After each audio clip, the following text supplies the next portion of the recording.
Mas muita gente pedindo pra você contar mais algumas histórias aí. Acho que tem a molecada também que joga bola. E essa molecada se espelha em vocês, né? Então se tem mais algumas histórias dessas, de quando você passou sufoco lá no Vasco, de quando você era moleque, quando você chegou. Tem mais algumas coisas assim? Tem muitas, cara. Muitas histórias. Eu vou contar uma aqui que eu não me envergonho de contar, né? Porque eu vivi na pele e não tenho um pingo de vergonha de contar. O Vasco, ele... nos alojamentos, você que tinha um contrato profissional, né, na base, você tinha no intervalo, lá era assim, 7h30 era o café, nós pegávamos o ônibus e ia treinar.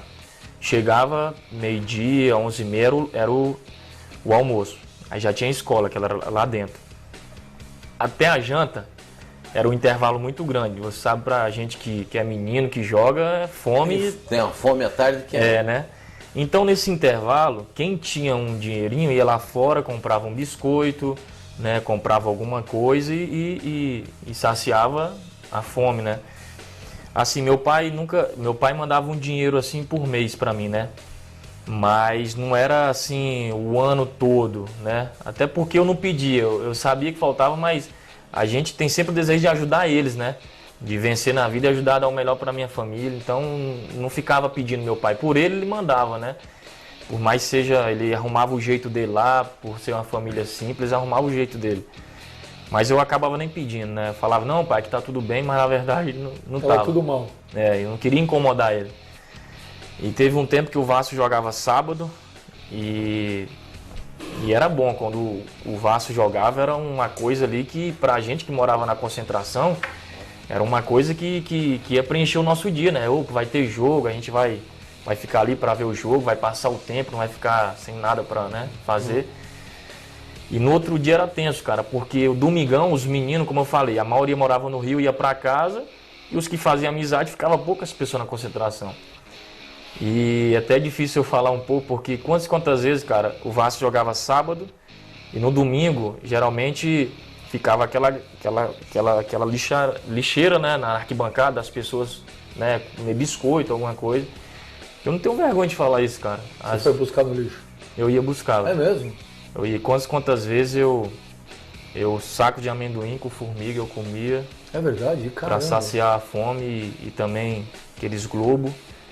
E assim, olhava para aquele campo, que eu morava debaixo da arquibancada, olhava para aquele campo e começava a chorar e falar, pô, um dia eu vou estar aí. Um dia essa torcida vai gritar meu nome, um dia eu vou fazer um gol como profissional. E nessa época, eu fazia desenhos de madrugada. Eu acordava, fazia desenhos, não tinha expectativa de nada, né? A gente costuma falar, né, vocês conhecem futebol, que eu era largado, né? Tava um pouco largado nessa época na base.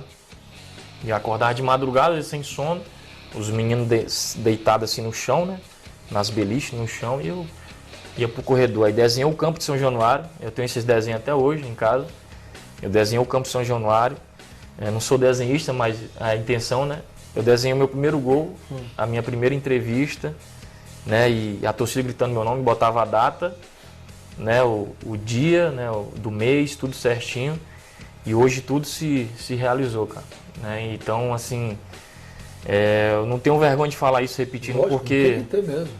foi uma coisa real mesmo, que eu vivi na pele, poucas pessoas sabem disso e eu estou tendo essa oportunidade de falar, porque às vezes a gente acha que por trás de cada ser humano tem uma história, cara, tem uma história a ser revelada, por mais seja dolorosa ou menos dolorosa, mas cada história aqui, tanto do Galo, tanto de vocês, tem uma história para contar na vida. E essa é uma das poucas histórias que eu passei, né? Longe de casa, longe da família. E quantas vezes eu chegava no portão principal do Vasco e falava, poxa, o que eu vou comer agora? Né? E engraçado que eu chegava na concentração e graças a Deus, cara, era coisa mesmo assim, de Deus mesmo. O menino ia no meu quarto e falava assim, ó, eu tô sentindo que tu tá com fome, cara. Me dava um suco e um biscoito, eu fazia lá meu suquinho e comia. E eu tinha acabado de pensar. Eu vou falar um negócio pra vocês, os caras vão falar que eu tô puxando o saco. Eu tô emocionado, juro por Deus que eu me emocionei. Juro por Deus. Essa história olha, a gente ouviu a história de muitos jogadores. Essa, eu te falo assim, foi muito a fundo. Eu sou uma pessoa que eu sempre aprendi desde lá da minha casa, eu sou adotivo, né? Então minha mãe, ela biológica, ela teve eu com 13 anos. Ela nunca me contou a história, né? Com 13? Com 13 anos. Meu pai biológico, ele era casado com a minha tia. E minha tia era mais velha que minha mãe era caçula, e ele engravidou minha tia e minha mãe. Então nasceu eu e meu irmão gêmeos e a gente quase ia pro buraco da morte, que minha mãe muito nova, né? Não tinha muito Nem estrutura física, estrutura. Né? Rapaz. E nós nascemos e assim, eu quero até agradecer meus pais aí por eles não me jogar no lixo, cara, porque eu fiquei naquele hospital ali sem ninguém me adotar, sem ninguém, né? E eles escolheram me amar, escolheram me adotar. Meu irmão foi para minha família biológica, meus avós, que minha mãe não tinha condição de me criar e meu irmão. Então e não foi uma coisa que ela sonhou, que ela projetou, né? E ela tem trauma dessa história, ela nunca me contou, nem para mim nem para meu irmão, né? Então, de repente foi uma coisa muito grave, eu não sei, né? Então, eu agradeço muito meu pai e minha mãe hoje que confiaram em mim, não me deixaram largado naquele hospital ali sem um berço familiar. E com certeza hoje, cara, hoje eu sou um cara assim feliz e grato à família que me criou, que me amou. E com certeza hoje eu valorizo e de dar o melhor para minha família. Enfim, eu acho que eu era um cara que era para dar tudo errado, cara. E graças a Deus as coisas aconteceram bem. A gente até com fome, cara. Muita gente muitos eu convivi com vários que realmente abriu mão mesmo de voltar para casa.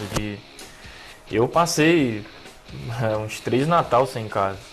Lá na concentração. Sozinho também? Tocantins, também? Sozinho também? É isso. 3 Natal eu cheguei de ligar pro meu pai, falei, pô pai, tô querendo ir muito, né? Que em dezembro chega o campeonato no Sul, Sub-20, né? Brasileiro, e já a emenda tá São Paulo, né? Então a gente foi pro campeonato no Sul nesses 2 anos e nós, né, chegamos até as quartas, então foi passando dezembro, né? E quando a gente chegou no Rio, pô, quem mora perto, Espírito Santo, Rio, e pra mim era difícil, e a passagem no final do ano pra lá é absurdo, né? Só pra ir é quase 3 contos, então eu falava, pai, é melhor eu ficar aqui, me preparar, me condicionar aqui pra me fazer uma boa taça, né, um bom campeonato, do que eu ir para aí gastar um dinheiro que não era suficiente, que meu pai, né, com certeza ele não iria fazer uma loucura dessa. Então fiquei já uns 2 Natal sem casa, né, Dia das Mães, Dia dos Pais, não sabia o que era mais, né, um bolo, né, para reunir os amigos, nada de luxo, só para cantar uns parabéns para passar na de branco. Também não sabia o que era mais isso e assim, mas foi por tantas essas coisas que hoje assim eu me tornei essa pessoa e valorizo a cada momento que eu passei de dificuldade, também de vitórias, porque eu acho que uma das maiores qualidades do ser humano é a gratidão, cara, e você reconhecer de onde você saiu e de onde você está hoje e qual foi as pessoas que te deram conselho. Eu tive escolhas na minha vida.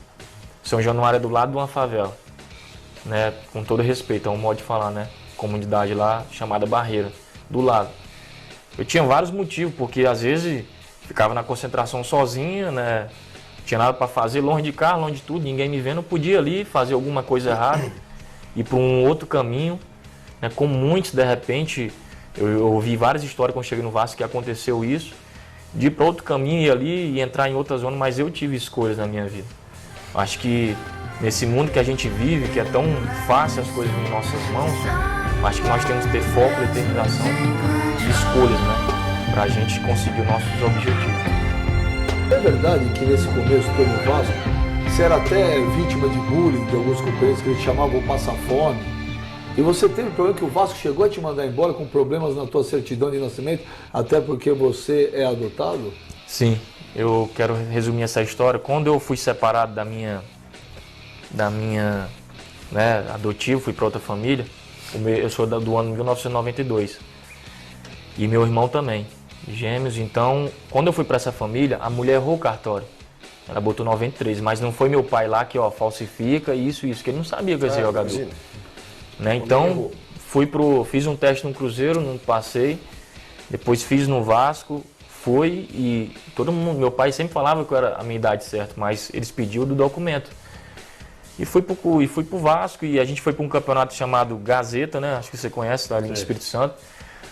E lá pegaram um gato, é um modo de falar no meio do futebol, um gato de um jogador que jogava com a gente. E ele estava como 93, ele era 91.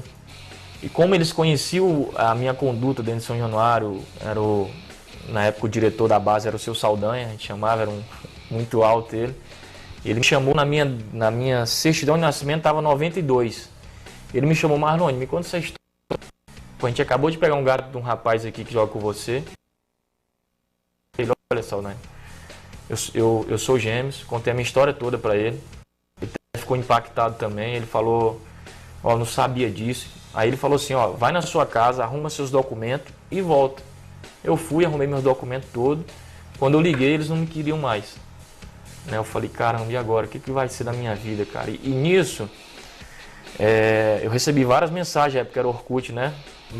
O nego falava, rapaz, você falava que era isso, era aquilo. Pô, e agora tá dando esse papel, cara. Pô, de falso, disso tudo. E isso é a mesma coisa. Alguém te acusar uma coisa que você não fez. Eu falei, meu Deus, o que vai ser agora? E consegui voltar pro Rio.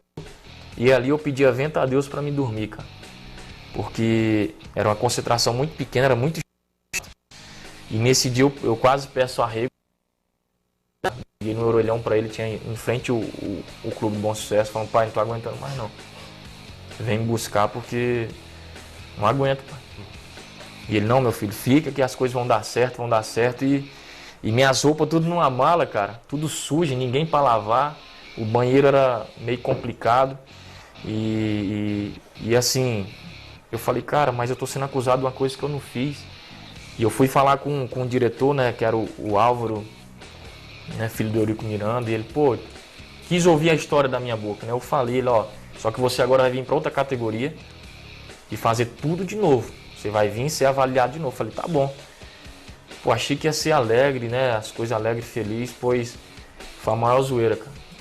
Quando eu cheguei, no meu primeiro dia de treino, os meninos começaram tudo a imitar um gato, cara. Né? No vestiário mesmo, imitar um gato, como se eu fosse falso. Ah, mas não na brincadeira, na sacanagem. Mas me zoando, né? Porque repercutiu nos clubes da base, sabe? Pô, Vasco pega outro gato, sei o que, do Marlone e tal.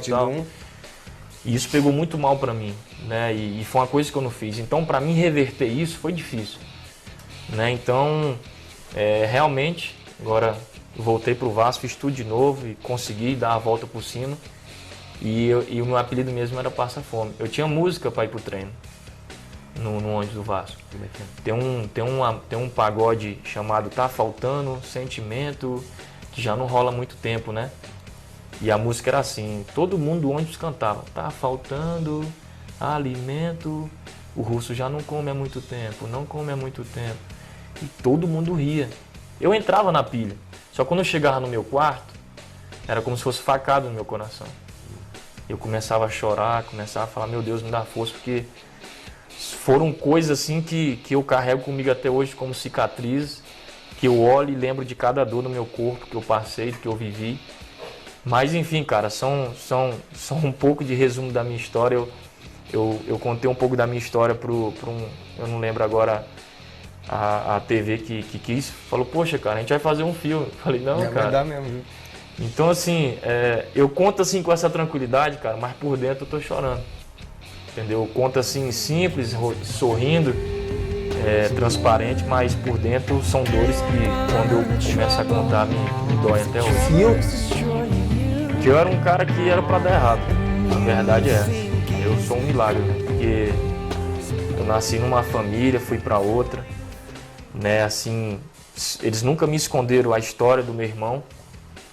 E eu tinha muita saudade de ver meu irmão, muitas. Tanto que agora a nossa infância é agora. A gente não teve infância. Vocês demoraram quantos anos pra... 12 anos. 12? Nós, né, sempre troca mensagem por telefone e assim foi nossa infância agora. A gente brinca no chão, rola no chão que nem criança. O nego vê, poxa, já tem 20 e poucos anos, mas assim, mas a nossa infância agora, cara. A gente não teve infância, não teve isso e eu acho que o legal da vida é você ser esse jeito mesmo e nunca mudar. Vai, Marlone.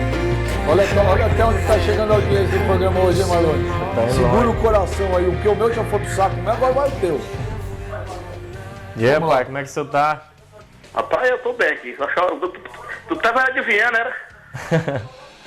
Eu tava realmente assistindo aqui, realmente assim, emocionado, porque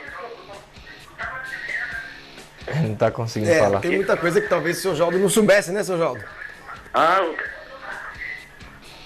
eu tô realmente assistindo aqui. E outra coisa, realmente com a toalha mesmo aqui, porque a gente não aguenta, né? Olha, ô, seu Jaldo, se o senhor não está aguentando também, nós aqui estamos extremamente emocionados. Eu não esperava essas histórias do Marlone. Hã? E tá chorando muito. Ô, seu Jaldo, essa história aí, que o Marlone tava, puxa vida, pegando comida no lixo em São Januário, que ele tinha... Sim, não, realmente é sofrido, mas assim, é que nem ele falou hoje.